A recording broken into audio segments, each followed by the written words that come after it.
Hey, what's up, guys? We're back for the Canadian MMA podcast this week. We've got Chicago Josh with us. He's got a lot of shit to talk about, probably. But before all of that, we've got a very special guest who is here. You already seen him. And he's the one and only, My the dog. champ. Oh, yeah, man. The famous dog. Is that Blue? Yeah, that's Blue right there.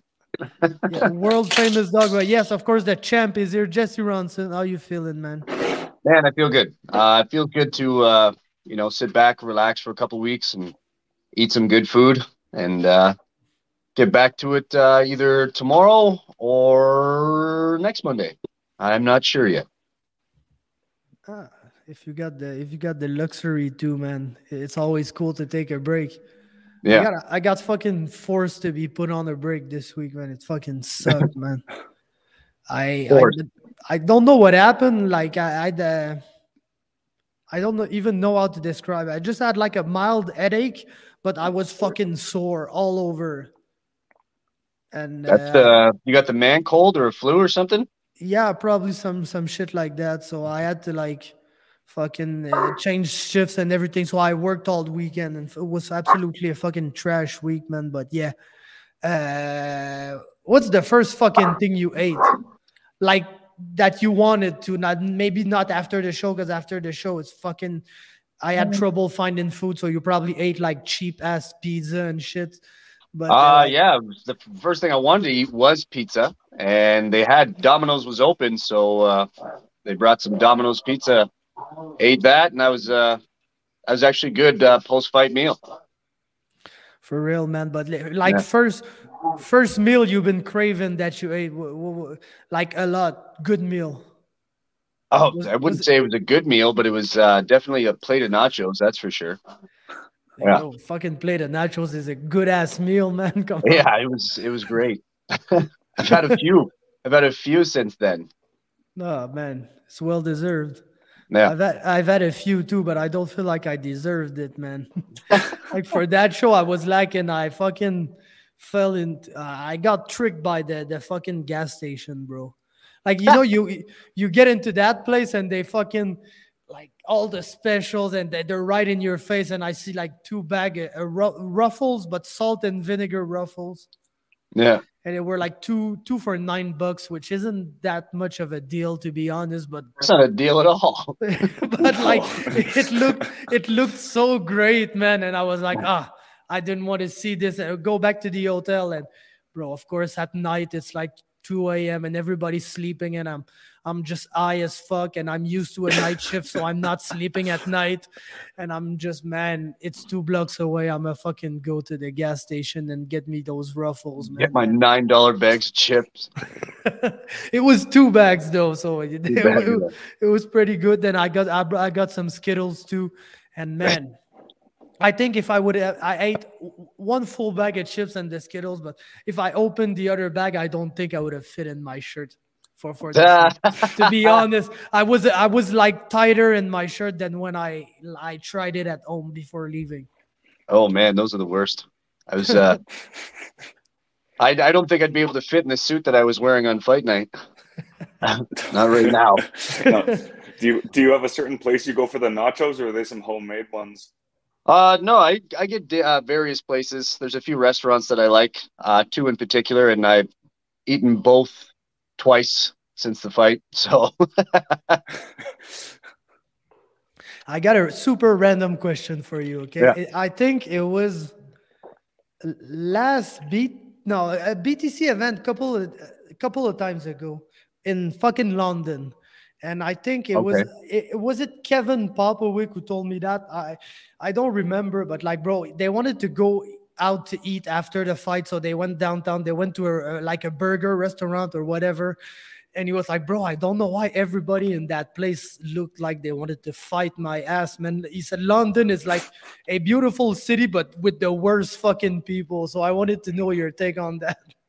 You got it right, man. London's rough, to be honest. I worked at the bar for probably 7 or 8 years, but he's right. It doesn't matter who you are or who you're with or whatever it is. If you go downtown London on a Friday, Saturday night, or even Sunday, you got to be careful, especially like 11 o'clock, 12 o'clock, 1 o'clock, because probably going to run into some drunk idiot that's probably going to want to throw down. And that's been like the history of London for years. It's just big fights downtown all the time. Yeah, it's rough. Oh man, I got a theory I'm a big theory guy. I feel like the closer you get to Detroit, the worse it is, and I think you guys are not that close, but you're just close enough. 2 hours away, man. Yeah. Same distance from Toronto to Detroit. That's two fucking trash places if you ever see some for different reason, but fucking fucking Toronto, man. Is there like if you live in Toronto, what the fuck are you doing? Right. I hate Toronto with a passion. There is absolutely nothing in Toronto for anybody. It's garbage. That's a garbage town. Oh man, in Quebec we've been taught to hate Toronto our whole lives, man. But right. Yeah, I think it was right in the end. Josh, did you hate Toronto too, or like it doesn't get out west? I don't know. I've only been once when I was in like kindergarten, but I'm pretty close to Toronto or even like Detroit more specifically right now, and I definitely I can't say no to those comments. Just got cussed out by some homeless guy for saying hi. Right? It's fucking bad, man. At least in Vancouver, the homeless people are friendly, man. It's like the friendliest, bro. It's the friendliest people in Vancouver. Like most people in Vancouver are not friendly, except for the crackheads. They're friendly as fuck, but they want money or like for you to buy them shit. So of course they're friendly, but mostly they're pretty friendly. Yeah. Well, damn. Yeah. No, the crackheads and the bums in this city will rob you or break something. Yeah, they're same with Toronto. They're just ingrates, man. Like out west. Yeah, no, bro. Out west, they're pretty tame. So coming out here and just saying hi to one of them passing the street and getting cussed out and telling to fuck off and don't look at me. It's like, holy shit, man. I'm sorry. I'm not used to this. To these ways. Right? It's weird, man. It's like, who the fuck do you think you are, man? I'm just saying, hey, how you doing? Walking by. Now you want to stab me. It's like, what the fuck is wrong with you? Bro, like, it's weird because I live, let's say, 35 kilometers away from Montreal. So basically, we're like the end of the Montreal area. If you go further south, well, you're almost at the US border. But like, if you go further south, man, it's fucking farms and cows and like that shit. So we're about 100,000 people, but like we're having a big fucking homeless problem right now because I don't know, man. First, the downtown area is just super fucking poor, and like fucking bums, they come from Montreal because people are shooting too much in Montreal, so they're kind of scared to stay there. Wow. And for some fucking reason, they just don't cross the bridge. They come 35 kilometers away to our city, and bro, they are wrecking havoc, man. Like they're stealing shit from everybody. My fucking my fucking stepbrother has an apartment like in that neighborhood that he's got a block. He's like the owner of the shit. But there's like one of the units he was renting to like a fucking homeless guy, but who had enough money to pay for his rent. But like, of course, shit went down and fucking goes there, and bro, there's like $10,000 worth of speed on the table in a bag, like maybe 3,000 speeds. Like, how the fuck do they get that shit, man? Like, what? I don't know, man. It's crazy. Consignment. Consignment. Go to the big guy. Hey, give me this, and so on and so forth. And you can break my legs if I don't pay you, or rape me or something.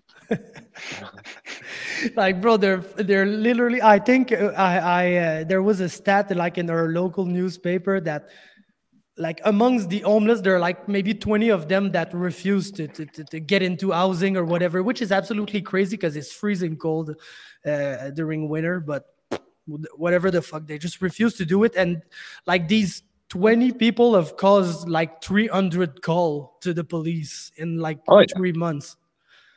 Which is crazy because downtown people are not used to calling the police. They're used to like kind of handling their own shit. But I don't know, bro. Shit's going down with the homeless people right now. But let's talk about some fights maybe.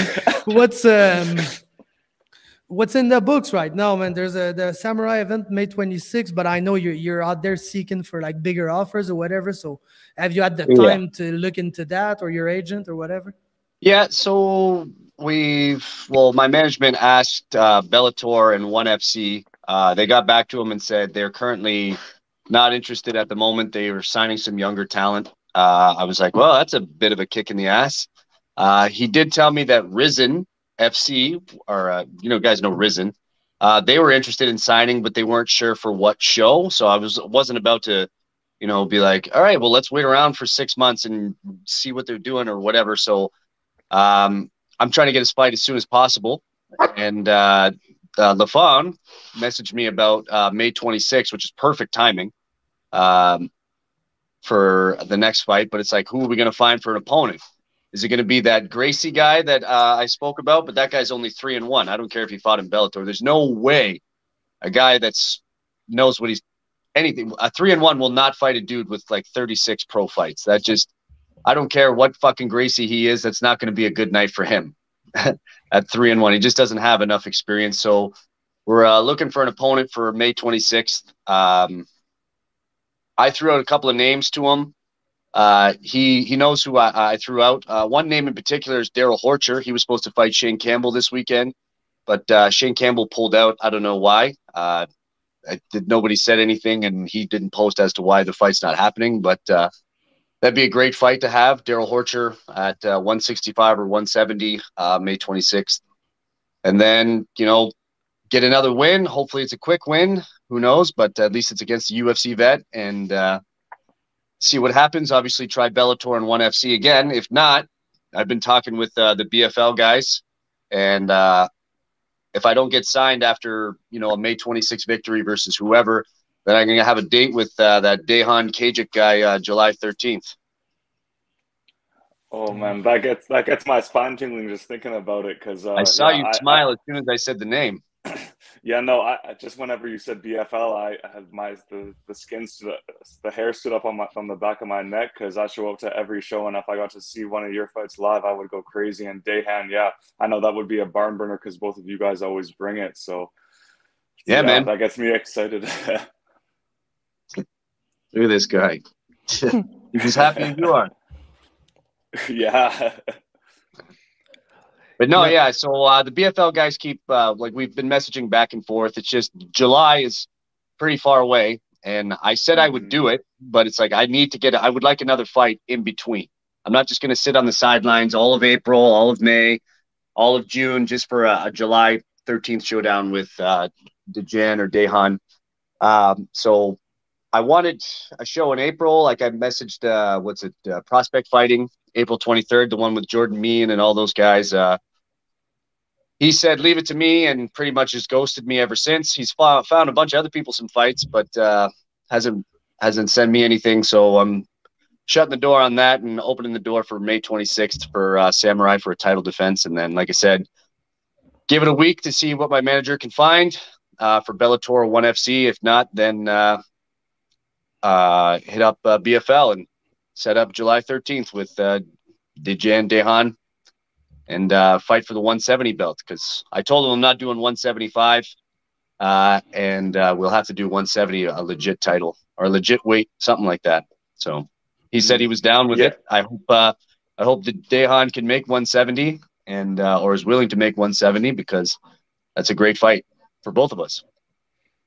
Mm-hmm. Yeah, that would be an amazing fight. And I heard you mention all of those other bigger promotions, including like ONE FC and Bellator and Ryzen, but you didn't mention PFL. So I was just curious if that was a promotion that you were sort of shutting the door on, or what's going on with them. Man, PFL is fucking corrupt as shit, to be honest with you.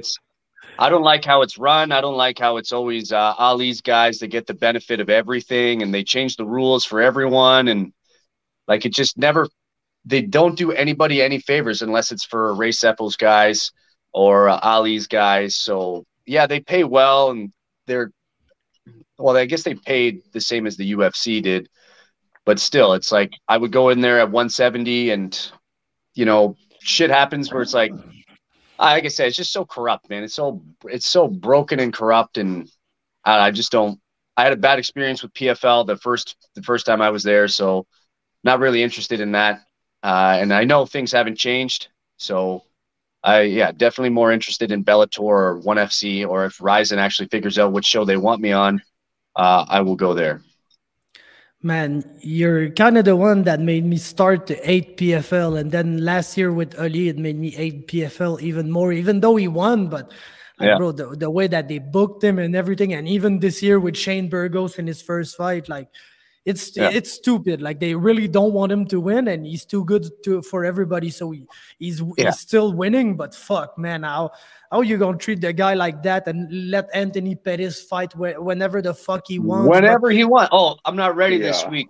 Can we do it in a week or two? Oh, for you, Pettis? Yeah, no problem. For like $750,000, while Ali is making 27 and 27. But Omari Akhmedov, who is an Ali guy, is making like 200K for a fight. Nobody knows that fucking guy, but no, yeah, it's fucking broken and corrupt, and like they did everything and anything, you're right, to screw Aubin Mercier over, and he still pulled it out.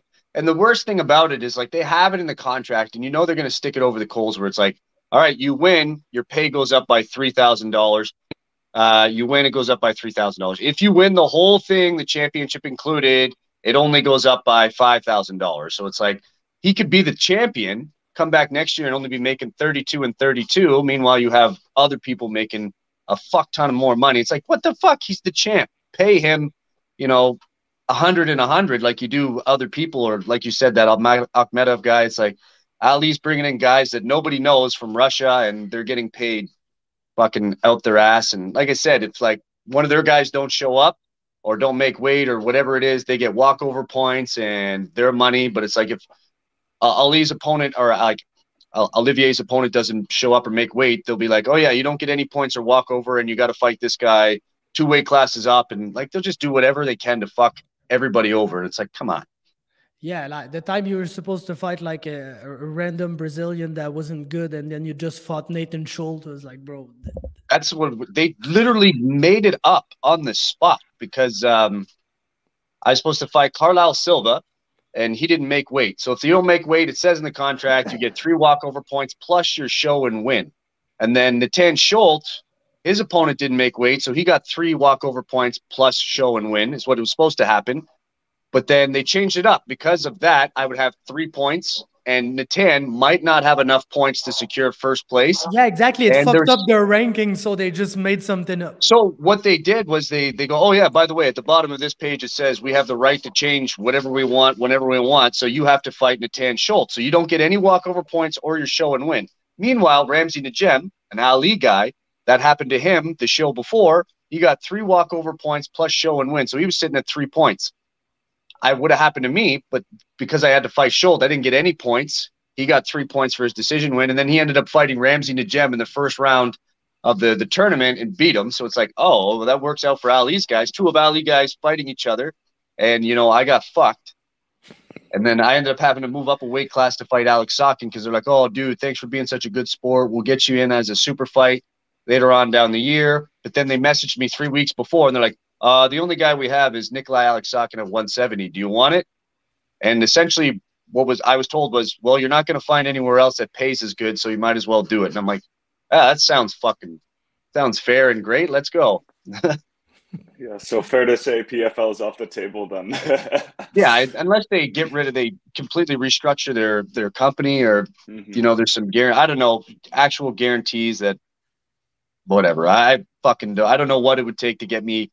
Unless they offered me a shit ton of money, which they won't, I don't know what would get me to go back to PFL.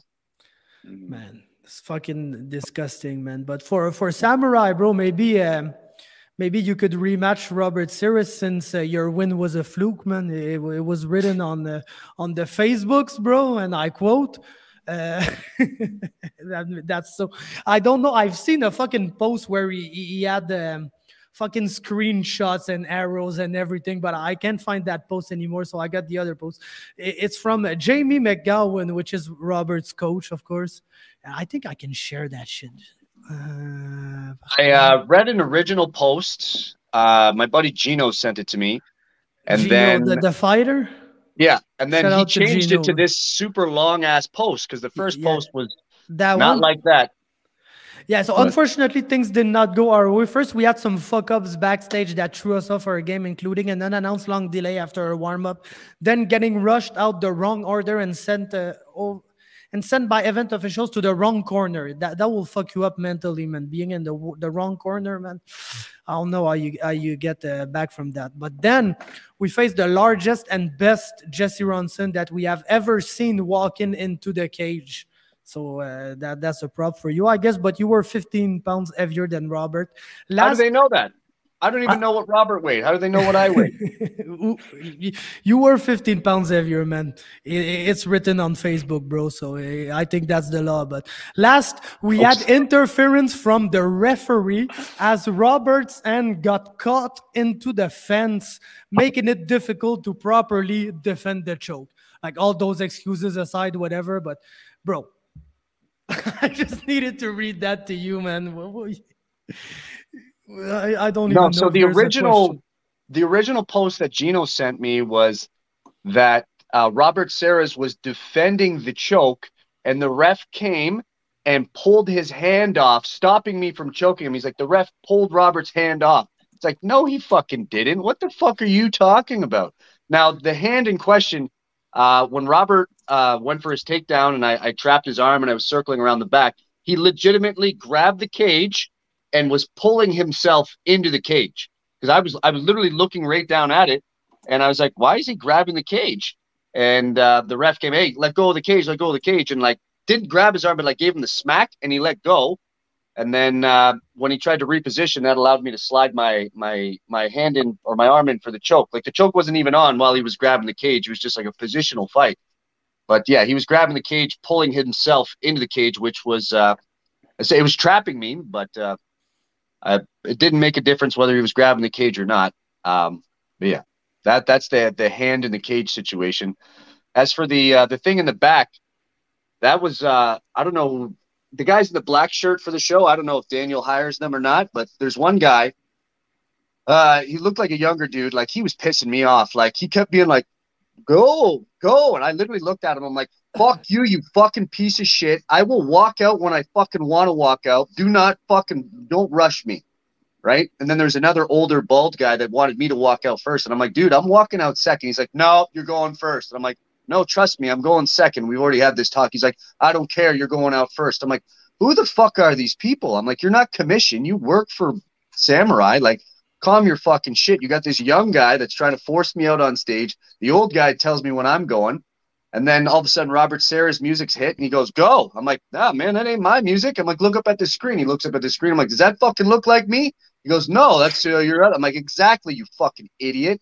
And Robert Serras and his team had to walk by me. He was smiling. We fucking fist bumped. I'm like, see you in a couple of minutes. But I don't think it threw him off his game. Like Robert Serras seemed like a pretty laid back, relaxed dude. Like he was fine seeing me in the back. Like I said, we fist bumped. He was fine seeing me before we went to the venue. Even at weigh-ins, like he got in my face and, he was smiling. He was like, it is what it is. I don't know what his coach is talking about that threw him off mentally. But yeah. Yeah, no, bro, to be honest, I fucking hate that shit for two reasons. First is because that coach, especially, nothing against him, but every time one of his fighter loses, there's a complete like theory that comes on the internet as to why he got screwed and whatever the fuck happened. So every time there's a fucking list of excuses coming from the coach, and it's always coming at weird ass fucking hours, like 4 a.m. So I don't know what the guy's up to. It's his shit, but yeah. Yeah, he's probably drinking and a little upset, and I've been told a lot. Like one of my coaches, Adam Hickson, knows Jamie McGowan, and he's got some respect for him, and he probably wears his heart out. He takes this very, very seriously, and it really bugs him when he loses. So, even if he wasn't drinking or he was drinking, he was probably, very upset. This was supposed to be a big night for Robert because he smoked De Lorenzi, right, who was touted to be one of the best in Canada, like ever, supposed to be huge, and absolutely dusted him. And maybe he thought that was the same thing was going to happen. So, yeah, he was probably upset. But to answer that 15-pound question, you find out what Robert Serras was. I'll tell you right now, I was 188 pounds when I left my hotel. I always weigh myself before I put my suit on. I was 188 when I left. Well, I'll find out what he was weighing, but yeah, the thing that bums me out is that I know that Robert, like, of course, he's probably like sad that he lost, but he does not give a fuck about any of that shit. He's not the guy to make excuses at all. I've never heard him make an excuse for whatever. Like, he lost to Mick Dufort. I've seen him lose before. Never he made an excuse. Never he had a theory as to why. So it kind of bums me out that his coach is like out there kind of saying it's not in his name, but it kind of goes on his name still. And I think it's very like not in Robert's character at all to do that type of shit. So it's kind of funny to read, but it kind of bums me out too for Robert to like have to deal with it. Yeah, be associated with it. Because I saw Robert after the fight. He was super chill. Congratulations. He's like, I fucking made a mistake coming at you like that. And I'm like, that's just experience, my man. It would be the same if it was reversed. You probably wouldn't have done that. He had some cousins in the fucking the crowd though that I was like, holy shit! Like 5 big dudes in tracksuits, like needing to be held back by security because they were like ripping the guardrail down, like "fuck you, I'm gonna kill you," and I'm like, whoa. Who are these guys? And Robert's like, those are my cousins. And I'm like, I was right there, man. I was looking at them and then looking at you, and then Robert, which sucks for him too, because he basically wakes up, find out he lost his fucking title fight, then kind of has to go like close to them to kind of tell him to cut it off, because like, bro, we told him you're not about to fight the fucking guy that fought me, man. you know. Yeah. So it kind of sucks for Robert all around, man, that old shit. But yeah, that's the game, man. You win or you lose, and he fucking did not win that one. Didn't even when was close. Wasn't even close to it, to be honest. But yeah, kind of what happens when you try to fight Jesse Ronson, man. Well, like that at least, you know. He's what is it? Adam DeFreitas, another fighter. He said it best, where he goes, to be honest, he's like, Robert Sayers had no business being in there. He was probably scared shitless, and he did exactly what he needed to do, or what he thought he needed to do to win, which was bite down on his mouthpiece and just come at you swinging. He's like, that's more than a lot of people could say, because he's like, I know a lot of people turn down fights. They don't even have the balls to get in there. He's like, this guy got in there knowing that he was probably going to be outclassed, but still did the swinging chance, and he fucking swung. He clipped me good on the tip of my nose, and that was one good shot. But other than that, yeah, you're right. Not a good night for him and good night for me, but he'll be back, and he's probably got a lot more to give. No, for sure, man. But yeah, it's kind of a damn if you do, damn if you don't, because like what else was he gonna do? Like come in and exchange technique for technique with you for 5 rounds?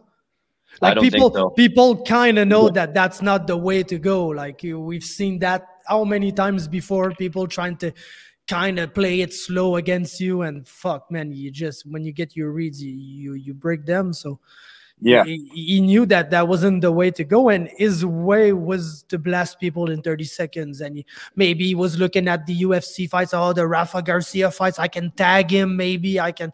So I don't know what he thought. I think, like, to be honest, I can't say that his strategy was bad. I just think that it wasn't going to work either way, man. To be honest, that was kind of my read on that.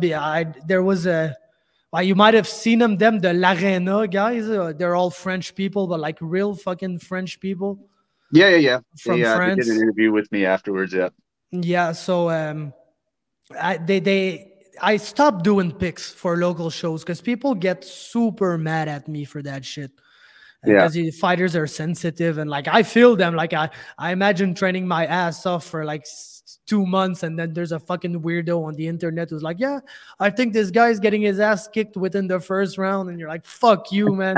So I kind of feel them, but so I stopped doing that. But these guys made me do predictions for that show, and I know that like they're in Montreal, and they used to go to like Casual Sport to watch the UFC shows and everything. And like when Robert got to Montreal, he went to hang out with them, like to watch some UFC events out there. So they kind of became friends with Robert. So we were doing the prediction show, and like they were trying to reach their way into a Robert Series win. And like I was hearing them talk. And then when it was my turn, I was like, bro, I love Robert, but he's not winning that fight, guys. You gotta You gotta know, man. I feel like sometimes I'm alone on the Jesse Ronson train, bro. But even what was I think that Daniel, okay, I don't want to put him in trouble or anything, but I think Daniel, there's a Samurai MMA radio show. It's just two guys from my page, but they do that like whatever. Daniel was on. Yeah, I've seen that. Yeah, he was on the show to recap, and like he brought what Jamie said, like basically what Jamie McGowan said on the show, and like he was not like given like importance to it, but he just mentioned it, and I went into his DM. I'm like, how dare you mention that shit, man? Like if you try to like defend the choke by fence grabbing, you deserve to get choked, man. That's only what happens. And he was like, yeah, Faber, we know you're sold for the Ontarian people. I'm like, bro, if you're all on the Robert Sears train, then I'm going to ride the Jesse Ronson train alone, but I don't give a fuck. I'm not up enough the Jesse Ronson train. Man, it's hard to get Quebec fans for Quebec. I'm sure if I fought an American, they'd jump on the Jesse Ronson train or somebody from Ontario. But yeah, that's why I love Quebec so much, man. And fighting there is like they get on fucking board. Whether you're the good guy or the bad guy, man, they come out and they support, and I fucking love it. So yeah. But how do Quebec guys? Sorry, man. Who the fuck am I going to fight in Quebec anymore? I even told Lafon, I'm like, man, there's nobody out there for me to fight anymore. Like, get me somebody. Like, I'm down to come back. I know you want me back, but like, you got to get me somebody else. And somebody that's not from Quebec, because I'm tired of fighting the Quebec guys. And yeah, like you said after your last fight, you don't mind being the bad guy if you have to go there because the crowd shows up no matter what. But how cool would it be to be able to fight there against someone like Daryl Horcher and you be the hometown guy with all the fans on your side? I fucking love it. The only time that's ever happened is when I fought Jimmy Spikuza, TKO the Resurrection, and they fucking went crazy in Latuhu. Like, as soon as they like, oh, Canada versus the United States, like they were booing him and they were going nuts for me. And I was like, fuck yeah, like that's what I'm talking about. Latuhu was sold out. It was fucking crazy. I'm like, that's what I'm talking about. These guys don't even know me. They're just down for Canada beating the US. So I would love that. And I don't know if he says it's going to be in Gatineau. I wonder if it's going to be at the casino, the Lac Limi casino. I don't know where it's going to be, but I fought there before, so it'll be all right. Yeah, no, awesome. Yeah, I think Faber might be frozen.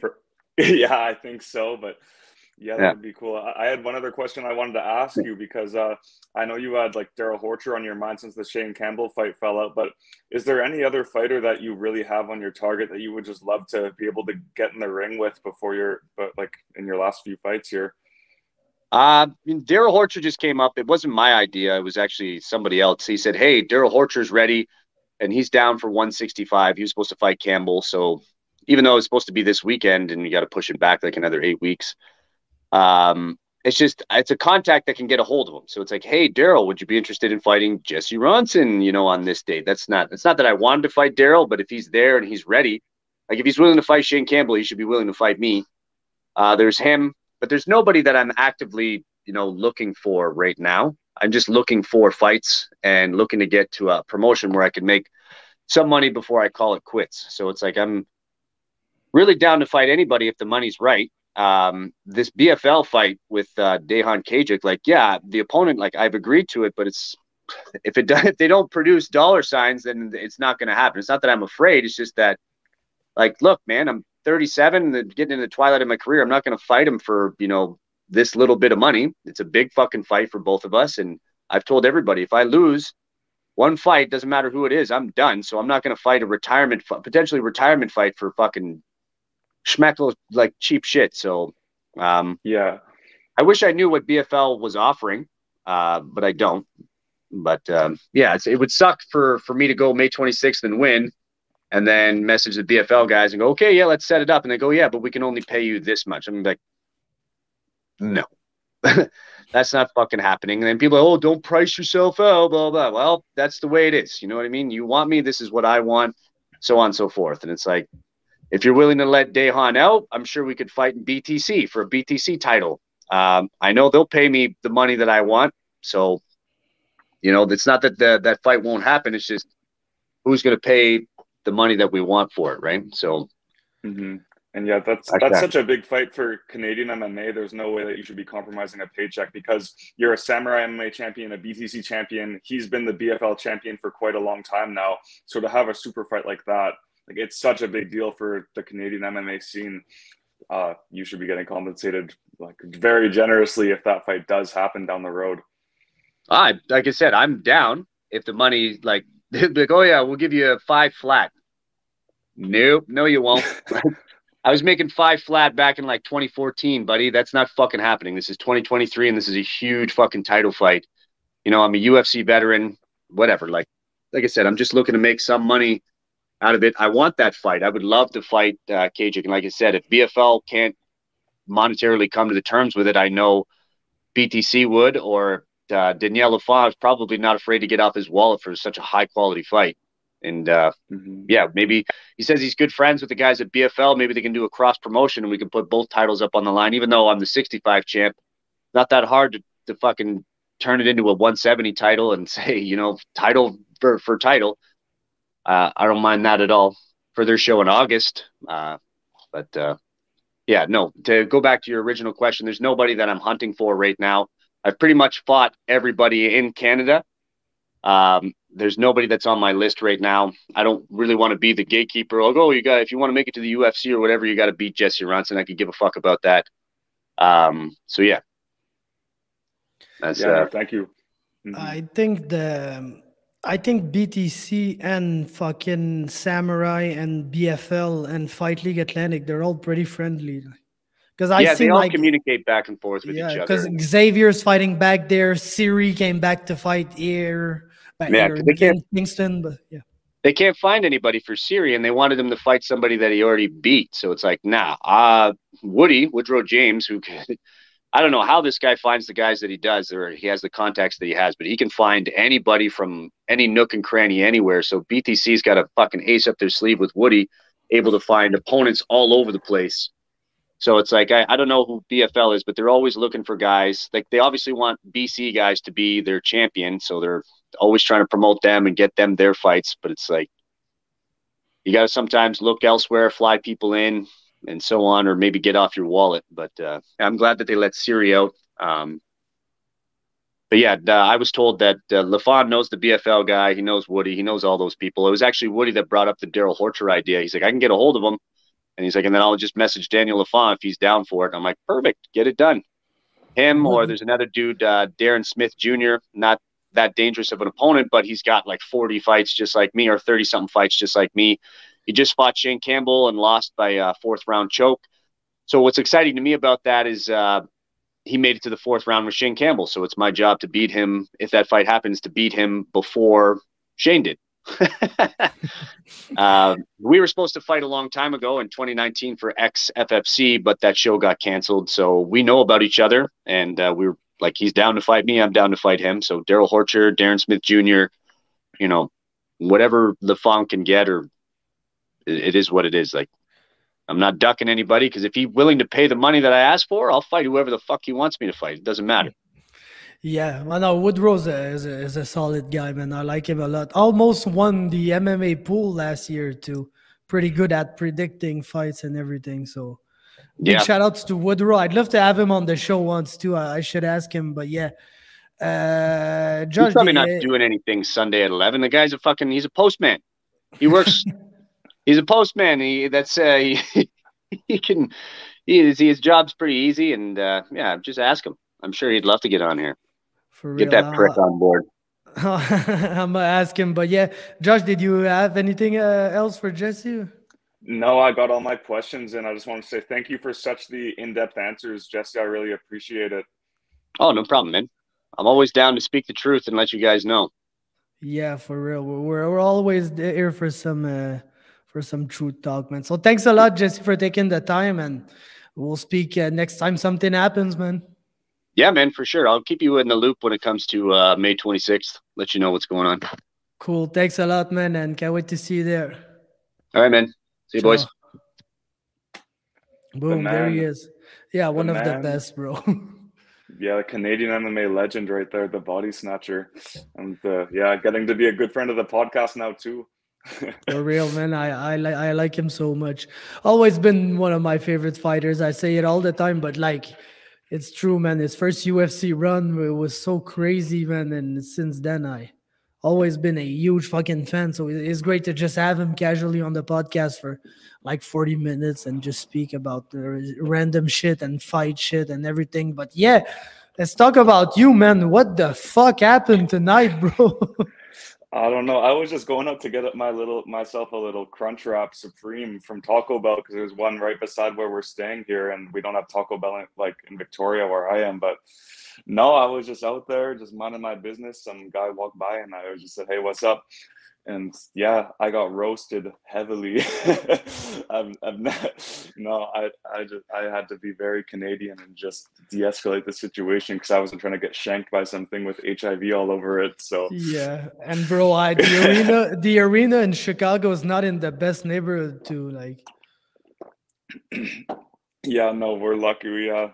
We've been staying downtown around like North Side area, so it's been pretty nice where we are. But yeah, we're lucky for Uber for sure, not having to hail some taxis in the middle of the road or whatever, because it's definitely a little more sketchy than what I'm used to in my little town in Victoria. no, of course, Chicago is like one of the top places where fuck, man, shit goes down. Yeah, we aren't going anywhere near O Block, that's for sure. Going home tomorrow before we go near any of that. I'm not going near Oh near O Block. damn, no King Von mural. No, I'm not going near Kanye West Bando House. None of that. Damn. Yeah, I feel you, bro. Kind of dangerous, but how was the game and everything, bro? And how the fuck do you get into the Blackhawks fucking locker room and be with Abs legend Chris Chelios and Abs legend Andrew Shaw? No, I can't. I don't know. I'm still in shock from it. Like I can't believe it. But my dad, he's in a band in Kelowna in British Columbia called Proper Man. Check it out if you're listening. And yeah, he's the head of the band. Knows some people. He's friends with Brent Seabrook, and then Brent Seabrook knows people. So then we were able to make it work. And yeah, Andrew Shaw, the headbutt goal, the legend in the playoffs. I'll never forget that. And David Boland, Brian Bickle, Chris Chelios. Troy Brower, like it's insane just to get to see all that. It would have still been crazy if we just got to go and sit up in the nosebleeds and leave, but to get hooked up with that, and yeah, it was insane. I'm still in shock from all of it. Yeah, and they lost the game too, which is good. Yeah, they lost the game. Yeah, it's good in the Bedard train, but I won some money on Nate the Train, and then I just had to throw that money on the Hawks. So it was a little sad watching that. But yeah, it's hilarious because, like, as some people may know, I'm from British Columbia, and our team there is the Canucks, and we came to Chicago to watch a game, but they're playing the Canucks.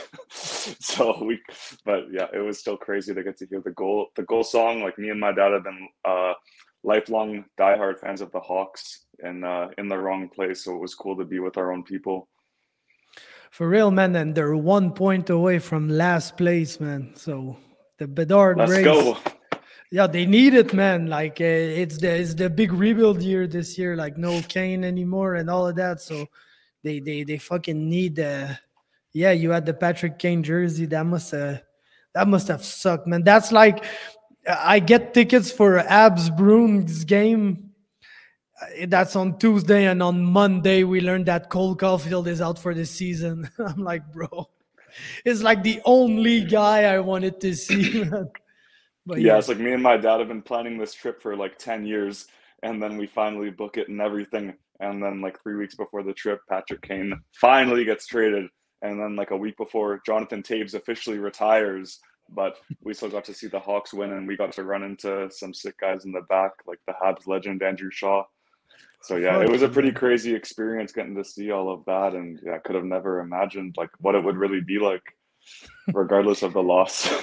Yeah, and fucking Chris Chelios, man, who kind of got kicked out of Montreal because he fucked the president's wife. Really? Which is the best way to get kicked out of a hockey team, right? Like not even like not even the GM, like the fucking president of the Montreal Canadiens. He fucked his wife, man. I wish we knew about that so we could have asked him about how you like the Montreal woman or something like that. Like, Yeah. I was Ronald Carey's wife. Yeah, if we can get Bedard, then we'll, in typical Hawks fashion, we'll hold on to him for 3 years, and once he starts to get good, we'll trade him away like Kirby Doc and The Bryn Cat, man. Yeah, I'm like, what the Panarin, Sod, everyone that's not Kane and Taves. But yeah, besides all the hockey talk, because we're Canadians, let's get into these previewing these fights. I can't fucking wait. Sure. Yeah, bro, I went to a hockey game this week too while sick, and they fucking won, and it was against Tampa Bay, so that was kind of puzzling. Oh, no way. Yeah, they beat the Lightning, man. It had been a while since I went, and the Canadians actually won. So yeah, now let's talk about Unified and BFL a bit, but before, let's just touch on some fights. There's one, like the big one that got announced. I'm so happy and scared at the same time because it's Jamie Lynn. She's finally in the UFC and she fucking deserves it. But she's fighting Hailey Cowan, man. And Hailey Cowan kind of looks like she's got the Alex Perez syndrome a little bit. Like, wasn't she booked twice in the last month and a half and did not make it to any of these fights? Yeah, the first one she had some like ovarian cyst rupture, and then the last one it was her opponent. So yeah, I was gonna say the same thing. But hopefully, third time's a charm for Hailey Cowan's UFC debut. But it's looking like the timeline would be perfect for that Canada card if she can get a nice win here, and then there's about 2 months in between the cards, so even a bit more, 2.5 maybe. So that's perfect to take a few weeks off and get right back into training camp if the UFC is trying to push her like that. Yup. And like my only hope is that if things fall through for a reason or another, they honor the contract that they signed with Jamie Lynn and she fucking gets rebooked against somebody or whatever, because like she really deserves to be there, and she's been through like so much wait and cancellations already that fuck, man, I hope it all goes well. But yeah, I'm so happy that she's there, man. We saw her in Quebec beat Corinne Laframboise. Corinne has been on a roll since. She beat Jade Masson-Wong. Jade has been on OnlyFans since. So yeah, for us, we're all down for the. We're all down for the fucking BKFC won't book her, so she needs to make cash, man. That's the shit that happened. I wasn't ready for that. But yeah, it's been a long time coming for Jamie Lynn Horth, and can't wait to see one of my hometown BC girls get a shot in the UFC. And regardless if that fight somehow falls out, like it might, because it's fucking Hailey Cowan, UFC should honor that contract and throw her on that Canadian card. But I'm getting way too ahead of everything. She's gonna go and fuck up Hailey Cowan first. Yeah, of course, man. In her own weight class, then she'll drop down to 125 and fuck up some more people. But yeah, prospect are going wild right now with the fight announcement. I think I don't know if we got the whole card. I think probably, because we've got a lot of fights. Yeah, we touched upon few of them, but there were some newer ones. One that I really like, Matt Dawson against Benny Benabi Otoru. That's a cool fight. Matt Dawson is good, but he's on a losing streak. Benny lost to Tommy, but that was a very close loss, and had one before that. So it's an interesting matchup, like trajectory-wise and everything. So I'm looking forward to that one. Then the main event of the evening, Jordan Meehan is back against Ricardo Chavez, who is the guy who was supposed to fight Strania. So yeah, fucking Jordan Meehan, let's fucking go, man. We never know if this guy's really fighting or not, but looks like he's fighting, and I'm down for that. He's an all-violence guy. Yeah, so much experience already, and just he's only 33, 34 years old. He's got 44 fights on his record, like so much experience. He's a UFC vet, a Bellator vet. So it might be a rough night for Ricardo Chavez. Yeah, it might. But yeah, Jordan Meehan, it's crazy to see his age, but I don't think we can say that he's young in any way, man. This guy, when you've been fighting since you're 16, you can't be young at 33, man. You're like the oldest possible 33-year-old ever, man. Fucking lots of miles on the clock. Yeah, then Byron Phillips against fucking James Foster. That's gonna be stupid as fuck, man. It's gonna be insane. Yeah, yeah. What's his name? Byron Phillips. His last fight was against Pat Piletic and didn't go his way, but that was a championship fight, so you can't take anything away from that. And we've seen Pat hasn't missed a stride in his return back at Unified. So two guys that are just fucking down to bring it, down to throw it all on the line and trade in the pocket. And I think we're going to be in treat for a banger middleweight fight there. Yup. Then we've got Cody Kent back against Sajid Ayat, who is a guy from Mammoth MMA. I'll be looking forward to his fights. Then we've got Sierra Dinwoody back in the cage against Max Turcotte Novosedlik, who had fought. I don't remember who she fought, but she fought on the fucking Palace Athena card, the first one. And then we've got Jordi Maya against Tony Laramie, which is cool, but I won't lie to you. I think that's kind of an easy matchup for Tony. Like compared to the opponents that he had recently that were like pretty good or at least very experienced. I don't think Jordi is in any of that, to be quite honest. But yeah, it's still gotta find fucking people to fight Tony. I don't think they're lining up. And finally, Steve Sampaio against Gino Galepardas. That's really good. Gino, the guy who Jesse referred to. And Steven Sampaio is only 1-0, but was really impressive in his pro debut at BTC. So 1-0 against 3-1, 2 flyweights. That's very cool to see, man. Yeah, did we talk about Prepolek and like Lacroix last week? I can't remember. Yeah, we did. Okay, Prepolek, yeah. we talked about Prepolek, Lacroix, and fucking Jesse Gross. We already had these ones covered. Okay. Yeah, okay. That's why I'm the co-host. I'm the guy who's tasked to remember shit, but I don't know why, man. I smoke quite a lot too, but I remember shit, man. This is what I do. Fucking remember shit. Did we cover the ex-MMA ex-MMA ones with Mick? But we didn't cover the Mick Dufal one. That's where I was going next, man. Mick Dufal, Violent Bob Ross. He told me that at Samourai, I believe, and I was like, bro, or just after Samourai. And I was like, that's a good matchup because, like, yeah, I think he's gonna be tricky on the feet. Like, I won't lie to you, a 6'3" lightweight who's got a good jab at everything. He might be tricky on the feet, but damn, I don't think I ever seen a Luis Pena fight where he doesn't end up wrestling a guy. And yeah, like, it's a good, if you want to grapple Mick Dufal, that's the best way to lose a fight.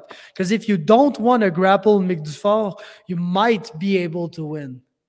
A split decision. Because a very close split decision. Because Mick, he's got good wrestling and all, but like, I don't know, man. Sometimes he's just happy to fight on his feet, even though he could submit the guy in 25 seconds. So he's not the guy who pushes the ground like the more, or maybe just not as much as he should. But if Luis Pena is gonna push a ground fight on him, yeah, man, I haven't seen many people who don't get submitted by Mick when they're fighting on the ground with him. So yeah, of course, that's a huge one for Mick Dufal. And he adds. And it's pretty. Yeah, go ahead. No, I was just gonna. It's pretty short notice for him too. Like the fight got finalized on 2 weeks, but as you were saying, he's known about this for a while, and regardless if he knew about the fight, he seems like the guy that stays in shape year round. Yeah, but he trains with Ali, so of course, anytime Ali is in the gym, Mick is basically there. He's his main partner and everything. So, and Ali is into camp right now because he's going to fight Shane Burgos in April. So of course, Mick has been in. He's been in the gym. Yes, it's short notice, but it's because he probably knew, like I said, just after Samourai, and it got announced not long after. But like he was expecting to get a call for a fight somewhere. So yes, he was kind of in camp, even though he did not know who he was fighting. But now he Now he knows, and fucking it's Violent Bob Ross, and it's another huge opportunity for him. If he gets that win, man, he's gonna be very, very tough to deny. Even though they fucking keep denying him, I don't know why, but because even for the Canadian card, like word around is that they pretty much want to put every Canadian on the card, but it's not like there's much opening for new Canadians, like even on that event. Yeah, when I've just been trying to think of a card builder and like on my own, just try to think of these matchups and fill it out. We've already got enough Canadians on the roster to do like a 18 card or 18 fight card.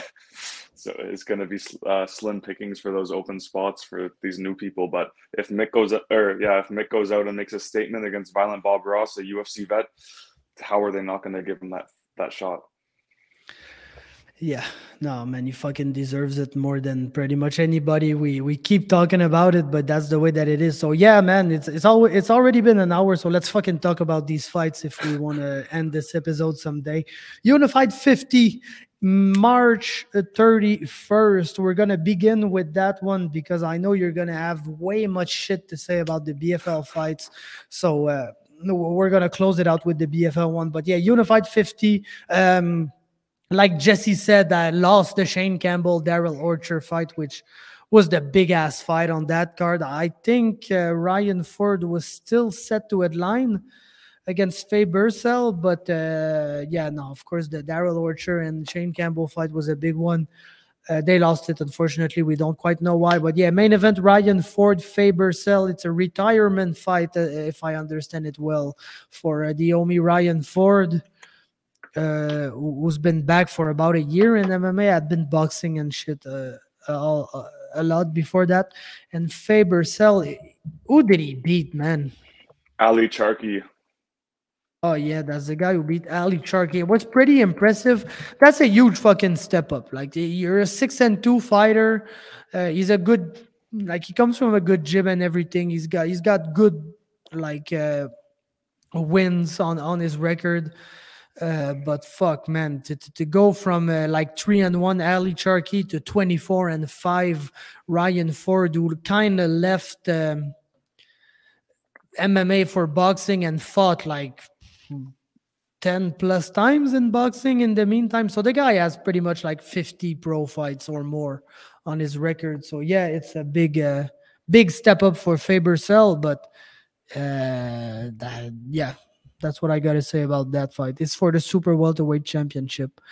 Then the rematch, KB Boular against Curtis Millender. Yeah, I don't have anything to say about that fight. I just hope it's better than it's supposed to be. Because KB Boular, if you don't force him to fight, you know sometimes that he can just stay at range and throw jabs and meaningless kicks, and that's kind of Curtis Millender's game too. I think KB probably whips the fuck out of him if he brings him to the ground, because Curtis Millender kind of has proven that he has no ground game. But yeah, I just hope it's kind of entertaining. I just hope it's not 3 rounds of people being at range. Then Harley King, Diego Santos. Diego Santos is the guy who trains out of BTT in Montreal with the Jourdain brothers and everything.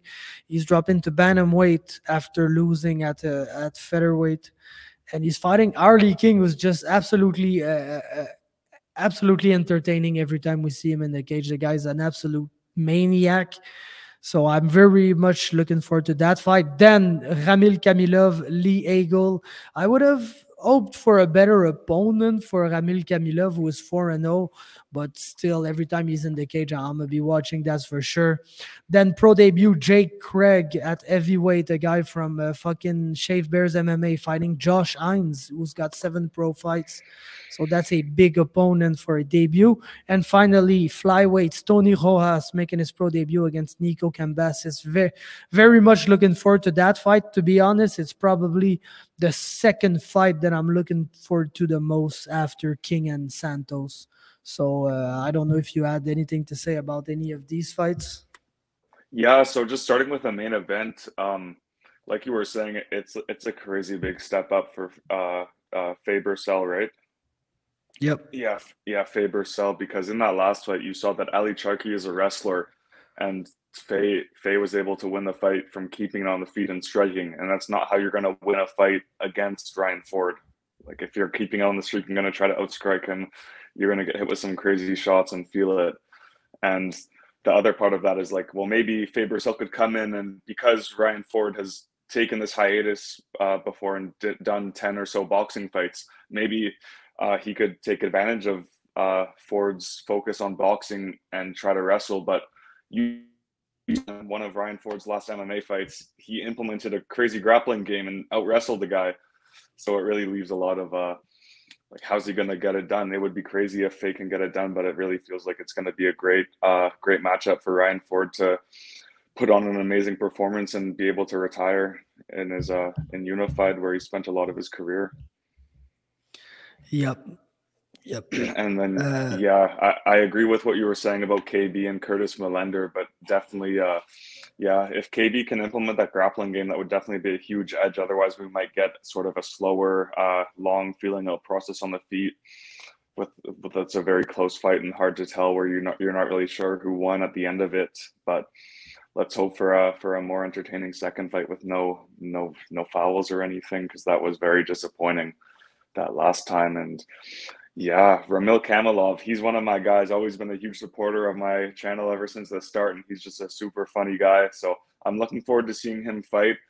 And I agree with you about how it's an interesting matchup, just because he's been fighting other very highly touted prospects his last few fights against Tyler and against Shawn Michael, the Heartbreak Kid. Shawn Michael, HBK Shawn Michael. So it is interesting, but it just makes me feel like maybe due to the Shane Campbell fight falling out, they were maybe rushing to get another pro fight so that they could fill out their broadcast time on Fight Pass or something. But I think that's the case. But I don't got no info, but yeah. Mm-hmm. Yeah, but it doesn't matter who the real deal is fighting, Mr. Real Deal. It's always going to be a fun fight, and he's really rising up to be one of the top prospects in that lightweight division pretty fast. And yeah, I think that was about the main points that I wanted to say that I had on this one. All of my attention's really just been focused on some papers that I'm writing the last few semesters of school and the BFL fights. Yep, there's I don't know if it's still on or anything, but anyway, it won't be showed. But there's a pretty cool amateur fight between Leo Bonin and Abdelaziz, the one and only, who's making his way all the way to Alberta to fight against Leo Bonin, who's been a very good featherweight amateur fighter, even the champion, I believe. So that might be a title fight. So we probably won't get to see that amateur fight, but that's one fight that's really interesting on the unified lineup. But let's move on to if I could just talk, like Leo's been on my radar for quite a while. I remember he fought, I'm not sure who it was, but he fought another undefeated guy, unified 46, I believe, or maybe 47. It was last fall, and he ended up losing the fight, but the guy that he lost to ended up going and getting a win in his pro debut. So Leo's super talented, and we saw Abdel just go out and have an amazing performance at FLA not too long ago. So that's a super, like, both those guys are someone to keep an eye on when they make their pro debuts, and even just to keep watching them throughout the amateur scene. Yep, absolutely, man. Let's go for some BFL now. BFL 76. Huge fucking card in all sense of the word. We're going to touch on the pro fights. I know there's Ella amateur fights. Josh Lamb is fighting. Fucking a lot of people are fighting, but Let me give a few shout outs to some amateurs just before, so I don't forget, because first we got Brandon. Brandon's fighting for the belt. I believe it's the featherweight belt, but I was able to get it to see him train a little bit over at Universal when I went over and did some shit with Mitch. So he's looking sharp, super sharp. I saw his last fight live, and he's got a crazy wrestling game that just looks super dominant. I can't wait to see him in that fight. And another guy, Max Temmel from the island like me. He's an island boy, but we haven't seen a ton of his jiu-jitsu game so far. We haven't even been able to see him in BFL because he's fought over an AMA twice. He won the belt over an AMA in the amateur fights. but now he's taking on Dylan Forrester, I believe. They're both 2-0 as an amateur, and that's going to be like, it's a huge fight for that to not be taking place for a belt or anything, to have two guys that have been very impressive in their amateur careers so far. I can't wait, and maybe this time we'll be able to see Max use some of his jiu-jitsu game, because I know he's got a slick guard game, but he's just been utilizing that jab so far.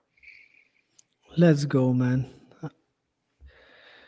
Okay, I got that shit here. Let's begin. Let's start at the bottom. First pro fight is the return of Rafael Ouellet, the one and only, the rubber guard master, is going to be fighting Ian Maslow, who looks like he's in a gi in his fucking topology profile picture. So I think he likes jiu-jitsu. But he's 0-1 and lost by submission his first fight, so I don't know if he likes jiu-jitsu. But yeah, I hope for him that he likes jiu-jitsu, because that's probably the only thing that Rafael is going to try to do to him. And I fucking can't wait for this fight, man. I can't wait either. These Ouellet bros, like, ever since I found out about them, they train up quite a long drive away, but it's still on the island. So I like to sort of claim them as Vancouver Island guys. But even though I know they got their Ouellet and that's from Montreal or Quebec, but yeah, there's some real nasty. Fucking Quebecois, man. Their dad is named Jean-Marc Ouellet, man. There's not much more Quebecois than Jean-Marc Ouellet. So I think we can say that the Oulets are both of our guys, because I got that out on the island and they got their ancestry from over there. So yeah, we're both going to be cheering on Rafael big time. I can't wait to see him. I think it's gonna be a great matchup for him. Just style wise, as you know, he looks. Maslow looks like he likes jiu-jitsu, and lost by submission his last one. And if you know Mad Ganja Smoke and Rubber Guard, he's gonna do some Mad Ganja Smoke before the fight, and then pull off some Rubber Guard during it and submit a fool. So I can't wait to see that, and I'm anticipating Rafael to be able to make his pro record 1-1 after this and look on the up.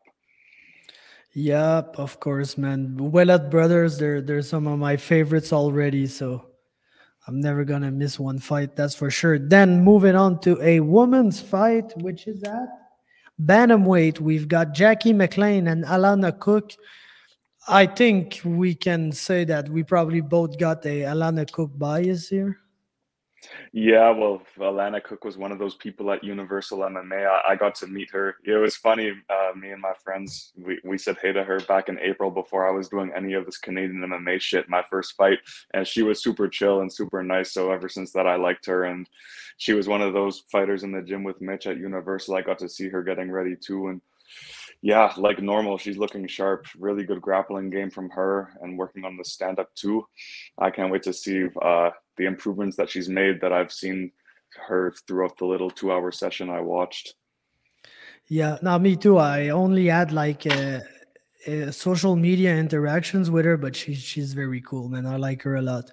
But very tough opponent here, Jackie McLean, man. She's good. She's had some losses, but not some losses that look too bad or anything. She's a very good opponent from a very good gym. So I think it's going to be a real good competitive fight here. And one of the only Canadian on Canadian violence that was booked for that night. Then we've got the Omi Josh, which is another guy I absolutely love. Josh Kwiatkowski fighting JT Donaldson. What you got on that, man? Well, this one, I think this has got banger written all over it. From the fights you've seen JT Donaldson in Bellator, he doesn't mind throwing down, and everyone knows what Josh Kwiatkowski does. But the juggernaut goes crazy in there if he gets the chance to.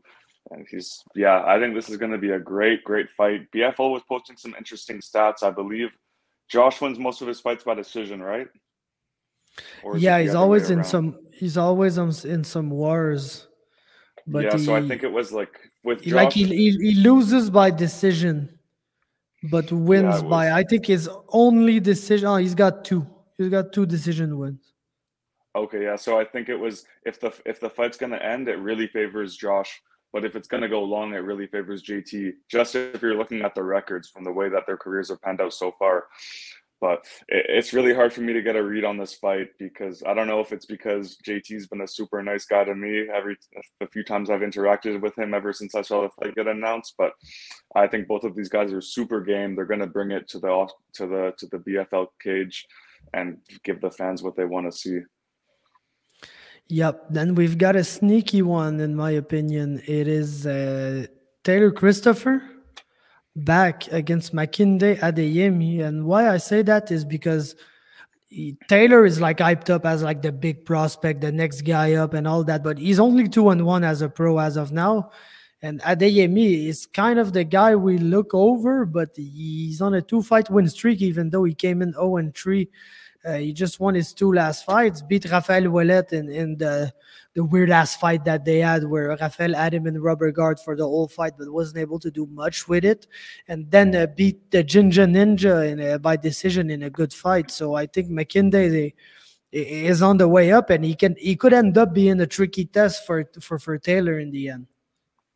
Yeah, I can't wait for this fight. Like both of these guys, like Makinde's really turned it around since his 0-3 start, and putting in work at Diaz Combat Sports, you can really see the improvements that he's made from his last couple of fights. And Taylor Christopher, people know Taylor Christopher if they know the MMA scene in BC, because this guy's been very hyped up for a long time.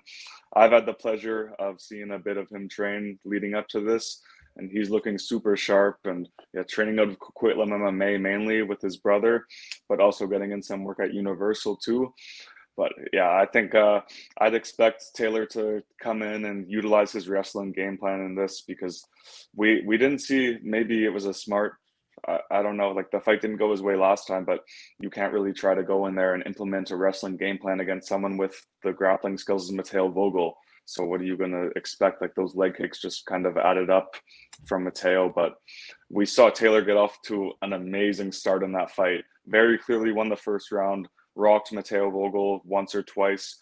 But yeah, like as he said, we spoke about the fight, and he said that he felt he was getting the better of all of the punches and really rocking him, but the leg kicks just kept adding up. So he thought the leg kicks weren't going to be a big deal, sort of, but I don't know if this was setting confidence, so I don't know. But yeah, this fight's going to be sick. I've been rambling a bit because that's how excited I am for it. But both these guys can have lots of power in their hands, and they're pretty technical on the feet too. And wherever this fight goes, I think we're in for a treat. Yep. Then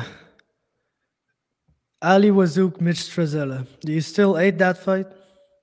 Yeah. Why couldn't they get my guy Mitch one of these Americans? Because I don't want to have to, I'm always going to be going hard for Mitch. But yeah, it's I think it's going to be a good fight, man. I think it's going to be a good fight. I think it's a really interesting one, because this is a rematch too, and their first fight isn't on YouTube or anything. Like, I've seen the videos from it, and the first fight that they had in amateurs was really, really close. It felt like it was a lot of like cage wrestling from Ali, and yeah, just trying to get the position on the cage and hold control, and Mitch trying to stay free. And it was like I said, split decision, super close. And since then, Mitch has sort of like blossomed as a pro. Now 2-0-1 compared to a 4-4 amateur record. And Ali's a killer. He's training in TriStar West Coast with guys like Kajik Johnson, and he's got a crazy grappling game. His last fight, he just out wrestled Yalcin, who's a Turkish wrestling champ, and he was able to out grapple him. So Ali, he's a super big frame, and he has that grappling style, so it's going to pose a lot of problems for Mitch. And Mitch is just he's a brawler in there. He just likes to fight. He doesn't give a fuck. He's going to leave it all out there. So it's really just going to be who can implement their game plan. Yeah. I don't know, man, about that fight, to be honest. I don't like the booking. It's like, it's not that deep, because it's a fight that Mitch can lose and that people won't say, I can't believe you lose to that guy, you're trash. But like, that's one thing with BFL sometimes, that if I had to have one critique, is that sometimes you really get like the fucking Mateo against Taylor Christopher, and like fucking weird matchups that get with guys that have lots of fights or that are really close to the UFC against guys that have 2 or 3 pro fights, man. I think that sometimes, like, let's say you give Mitch, because at a point it kind of doesn't matter anymore. Let's say Ali has 7 fights, Mitch has 3 now, but 1 no contest, so we don't really look at it, even though it happens, so we should. But like, let's say you give Mitch 3 or 4 more fights. Now he's got 7 fights, and let's say Ali fights once or twice or whatever. Like 7 fights compared to 10 fights looks better than like 7 compared to 3. So, and I feel like they could build up the guys better and make it into like big ass fucking main events and shit. Like, No, I Ali totally Wazouk agree. against Mitch Trezella for the belt, or one is like 5-1, the other is like 6, 7-2, 8-2, whatever, and the winner leaves for the UFC or whatever. Now we get this fight. It's an incredible fight, but it's fucking early in Mitch's career, and the other guy already has like the experience and everything, and like it just could have been a really big fight. That's just still a good fight, but like in the middle of a card, yeah. Yeah, I totally agree with you, because if they had just sort of held off on this fight maybe for a year, let Mitch get another 2-3 fights in and build his record up to then where it's very justifiable to give him a title shot, and Ali just needs 1 more. He's already fought for the belt against Suri. Suri just went to BTC, so they don't have a champ. So it would like make all the sense in the world to wait a little bit and run this rematch as a title fight, like headlining a card and giving this fight the attention it deserves, because it's such a big one. But instead it's sort of falling in the middle of the card, and we've got like Jesse Taylor and Matteo Vogel, Drew Brokenshire, and all of these guys. But yeah, I definitely agree that the one thing that I sort of don't agree, like I agree with you that I don't agree with BFL's handling of prospects sometimes, and the way that they build these guys, because it feels like both of these guys are sort of a couple fights away, and they should really just wait until they're both 1 fight away, so it's guaranteed that one of them makes it. You know what I mean? Yep. No, absolutely, man. Then the fight that will finally make me remove Dario from the 155 pounds ranking, which I get shit for every time I post them, because like, bro is not a 55er. But yeah, like, man, what am I gonna do? He's always booked there, never makes the weight, but then he's going to fucking welterweight for this fight, which is a big jump. I think he could have done 165, but not only he's going to welterweight, but he's fighting a guy who's basically a big ass fucking, like, I won't say big middleweight, but a guy who can fight comfortably at middleweight, but will drop to welterweight for that one. But it's kind of a big fight out west. I get why they do that. It's Ash Mashregi against Dario Sinagoga. It's going to be a good one, man. I like both guys' style. Ash can be a crazy motherfucker at times, and I feel like Dario is a guy that if you push him to be crazy, he can be one of the craziest fighters you see. But if you don't push him, he can be a slower paced fighter. So I think Ash is going to bring the best out of Dario, so I can't wait for that one. Yeah, I think this is really a perfect like introduction for Dario into a new weight class, because Ash is such a big guy, and always the questions that people have when someone moves up, especially when it's from lightweight to welterweight, a 15-pound difference, that's an extra 5 pounds than normal times when people jump up, is how will he do against someone that has the strength and the size of that's bigger than him. So now we're really going to get to see that tested, because Ash is like the most extreme example of that. Some like they're kind of meeting in the middle of the two divisions that they normally compete at. But so yeah, I think this one can be a banger, and BFL's been touting it as their the people's main event, releasing lots of very cool interviews about how they used to train together and they were training partners. I think Ash was sort of he was there for Dario when Dario was first getting into the sport and starting to train. So Ash was getting the better of Dario then, but I think, you know, Dario is obviously confident enough. He's made the improvements since then to accept the fight. And it's going to be I think it's going to be a war. Yep, of course, man. It's going to be a crazy one. Then we've got the Said Mirzai fighting Rodrigo Cezinando. I don't get why that fight is that high on the lineup. Like over, like maybe over. I wouldn't. No, I wouldn't have put it over Mitch and Ali, but I'd get why one could do that, but I don't get why it's over Ash and Dario, like the people's main event, to be honest. But no, it's a good fight. Said is always super cool to watch. Rodrigo looks like he's a Nova União guy, so maybe I should take his side here. But no, I'm such a Said fan that I want to see that. But yeah, no, that's a cool little fight there for sure. Two guys that are 4-1, so it's gonna be competitive for sure. Yeah, BFL's done a really good job at bringing in guys for Saeed this one in the last fight, and I think they're really trying to push him and promote him because he does have he seems like he has a very big following behind him, and you see the talent that he has when he's in there. He's has crazy power in his hands, as we saw in the last fight, and he has some good grappling too. So I think this is going to be a good test for him to fight another 4-1 guy, and then most likely, I would say, get a shot at the belt after this, another one.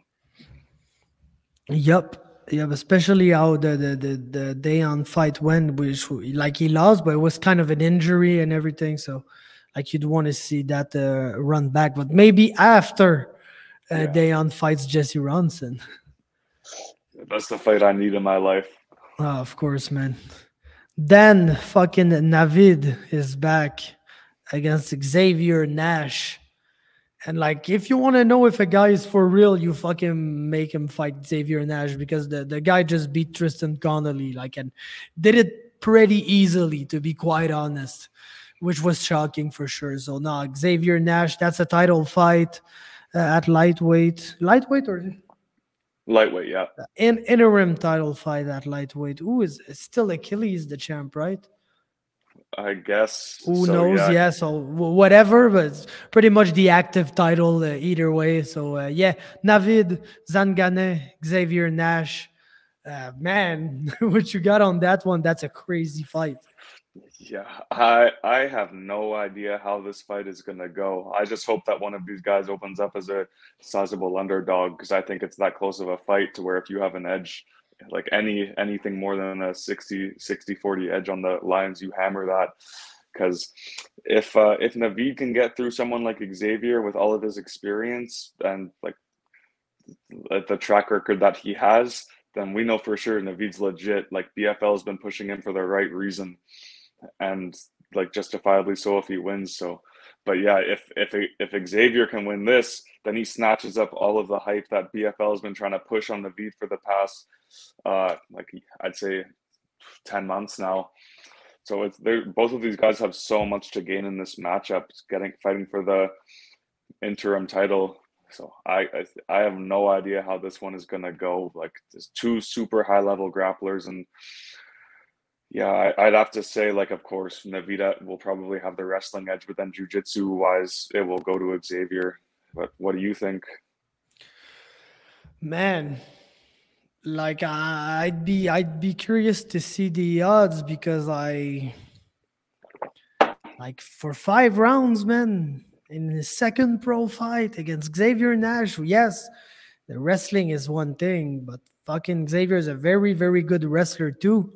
But like you said, the jiu-jitsu, the striking, Xavier Nash is a very good striker. Like, he's a very good all-around mixed martial artist. So, like, I think I gotta favor Xavier here, but like, it's just by lack of like no jab against Austin Batra. I know he's a character for sure. He doesn't. It's not everybody who likes him, but I always liked him a lot, man. Austin Batra looks like a funny motherfucker to me, so I like him a lot. But yeah, I don't think that was a matchup that could tell us much about Navid. I think if you're a good prospect with athleticism and all that, you're probably gonna beat Austin Batra. So he did it. It's good for a first pro fight, but to jump from that to fucking Xavier Nash, was, in my opinion, one of the 5-6 best lightweights who fights in Canada. Fuck, man, you gotta be ready. So yeah, no, it's an incredible fight. Probably I don't want to piss Mateo and his people off, but probably my favorite fight on the card, man, to be honest.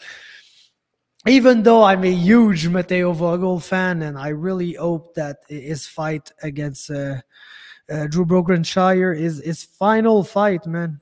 I hope that he fucking moves on to the UFC and fights on that Canada card after, because he's there, man. He's there. He's at the track record. His striking is getting much more potent. I'll say. I won't say yet that it's getting good, but it's potent for sure.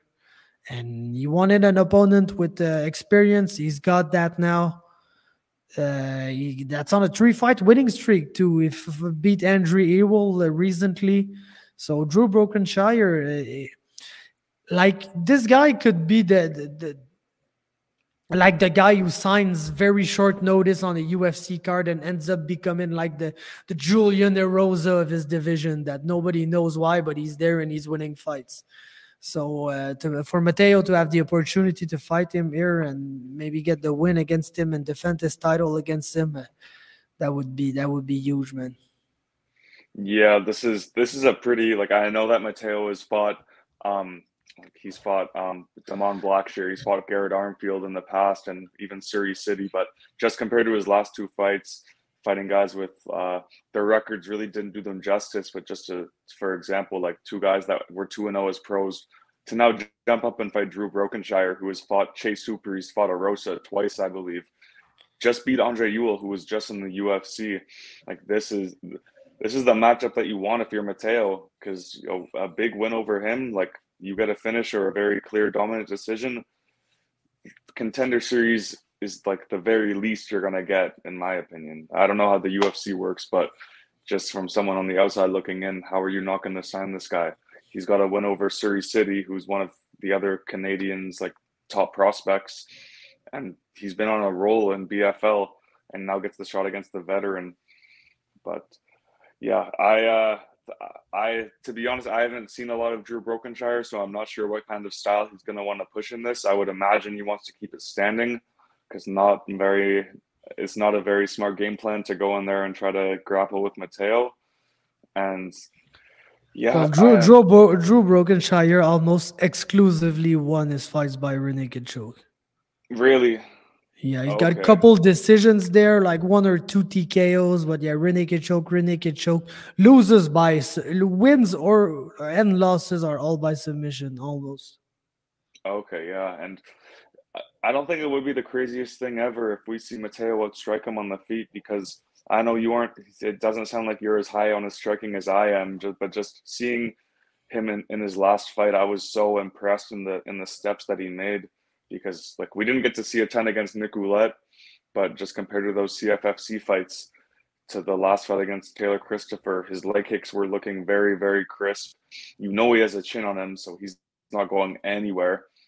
And yeah, like training with Taylor McClatchy in the Road to One FC, it wouldn't be crazy for me to see Mateo outstrike this guy. Yeah, no, his striking has gotten way better. My only thing is that I hope he doesn't forget that it's not his strength. Like, it's good enough. I think it's good enough. It wasn't back in CFFC, like you said. But yeah, I think now it's good enough, for sure. But sometimes these grapplers, when they get good enough at striking, they just like it a lot, and then they want to strike, which is not the thing to do if you're Mateo. You want to fucking... Like, if you can ease...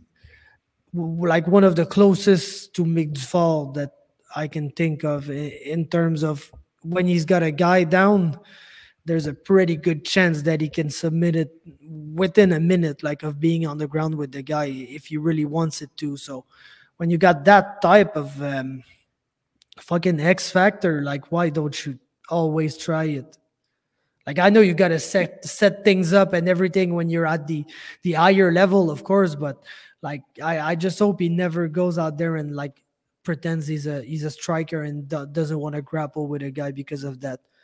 Because yes, his striking is getting better for sure, but it's like it's never going to be as good at his jiu-jitsu, man.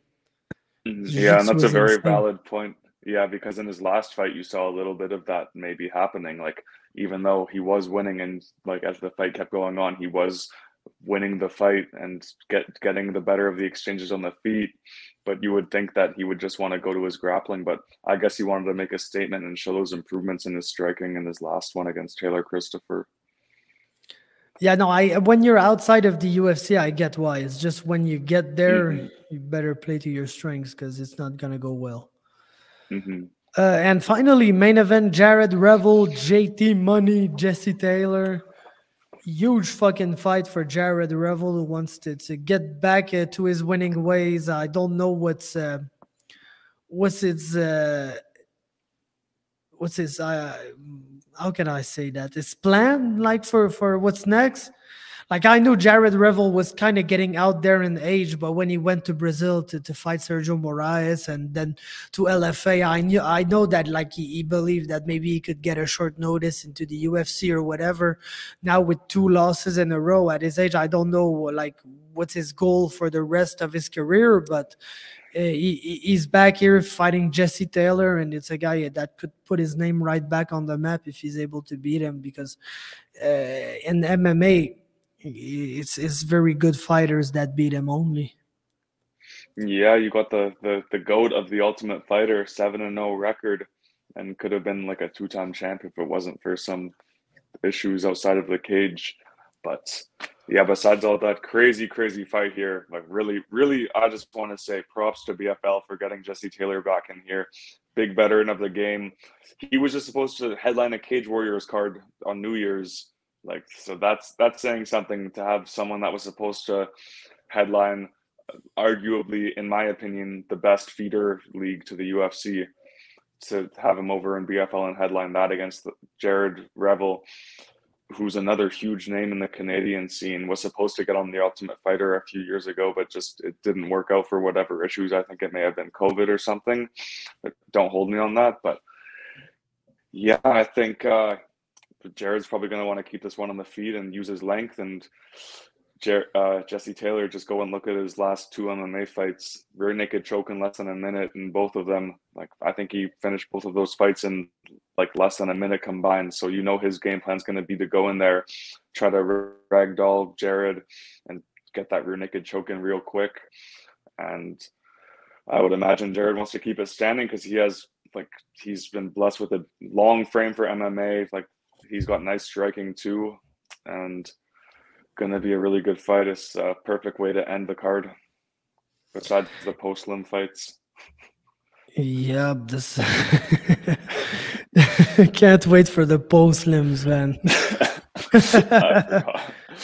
Yep, so this card is taking place on Thursday. It's March 30th. It's going to be on UFC Fight Pass. As for the Unified event, Unified 50, it's taking place the day after on Friday, March 31st. Same place, UFC Fight Pass. So we will be watching, posting the results, and recapping all of that shit next week on the Canadian MMA Podcast. I think that's it for this week, guys. It was great, man. Jesse was very generous of his time. We had a good talk. And it's cool to see how you were able to fucking sneak into the Canucks locker room, the Blackhawks locker room. Why did I say the Canucks? Probably because you're, yeah. But that's where they were playing too. Yeah, that's who they were playing. Oh shit, man! I'm getting tired. What's happening with me? I'm at work too, man. But I'm kind of losing my words right now. Yeah. Before I let you go, just one crazy ass story for you, man. I wanted to end it on that. Last night in Quebec City, there was an amateur MMA event in a gym, which is a gym that is good friends of our gym, because my coach used to be in Quebec City when he was in the military and everything. So he started training back there, so whatever. So when the guy does amateur fights, he books some of our guys on the event. So I had one of my friends, Miguel, fighting on the event. So Miguel goes there. He's got Israel, one of our training partners, with him. He's got our coach, Fred, and our coach's son, Rickson. Rickson is 18 years old. I think he might have turned, no, he turned 18. He's just 18 years old. So they're chilling, whatever, at the weigh-in, and then the organizer of the event comes to Fred and says, I've lost some fights and everything. So basically, the guy who's fighting my training partner, Miguel, has brought another guy with him who's willing to fight, who's training and willing to fight. So they both weighed, and he weighed similar to Rickson. So Rickson, who is 18 years old, just went to Quebec casually to see one of his training partners fight. Fucking took a fight at weigh-in, had to go to Canadian Tires to buy a like super cheap mouthpiece that he put in the microwave to form into his mouth at the microwave, at the gym, borrowed some shorts, borrowed some gear, fucking went in there for his first ever amateur MMA fight and absolutely fucked the other guy up, submitted him in the first round by rear naked choke. So that's a fucking way to begin your amateur career, man. No, Rickson, I don't know. He's a savage. That's a crazy story. I don't know who goes out to watch an event and is prepared to go to Canadian Tire and buy a mouthpiece and jump in there the next day. But big respect to him. Yep. And if he keep on fighting, we're gonna hear about him for sure, because like his dad is an ex-pro fighter. He's a black belt. Rickson has been rolling since before I started doing jiu-jitsu. I met him like 8 years ago. If you make the calculation, he was probably 9 or 10 years old, and he was already training, and like he was a kid, so we kind of played around with him. And then the pandemic hit, and then one day we go to roll during the pandemic, and fucking Rickson is like 6 feet tall, and we're like, oh, okay, so it's gonna be for real now. And bro, like, I won't lie to you, he's a blue belt, and he fucking slept me once or twice. Like, he's a monster, bro. He's an absolute monster. Like, if you roll in a blue belt tournament and you've got a guy named Rickson Poirier in your division, fucking change division, man. I'm telling you. And lose the absolute before you get to him, because he's going to destroy you. He's already playing with almost everybody in the gym, and he's a fucking blue belt, and it's something else, man. And he just took an amateur fight like that with absolutely no care in the world. And I don't even think he got it, because he was at the gym today rolling. So, jeez, I'm definitely going to keep an ear out for him to hear for some more fights from him. Yo, of course, man. I'm gonna keep you guys posted for sure, man. Rickson, that's my guy. But yeah, no, that was violent. And my homie Miguel won too by guillotine. So shout out to Miguel. That was his second amateur fight, and I think he's 2-0 right now. Well, I think he's 1-0 because the first fight was fucking, because it's illegal and all of that shit. His first fight was an exhibition, so they were fighting, but nobody like officially won at the end. But I think it was kind of implied that he had won that fight. And yeah, fucking BJJ got decriminalized in Quebec, so we're back, man. We're gonna be having competitions, fucking tournaments, and whatever the case is gonna be back soon. So that's all good news. That was the podcast this week. Have a good. When you're coming back? You're coming back tomorrow? Yeah, tomorrow afternoon, then I get to write a 1,200 word paper on the road back. Let's go, chat GPT. Yes, sir. Yes, sir. Have a good one, man. Yeah, have a good one. Shout out to Jesse, Jesse once again for that sick interview. Yep. See you guys.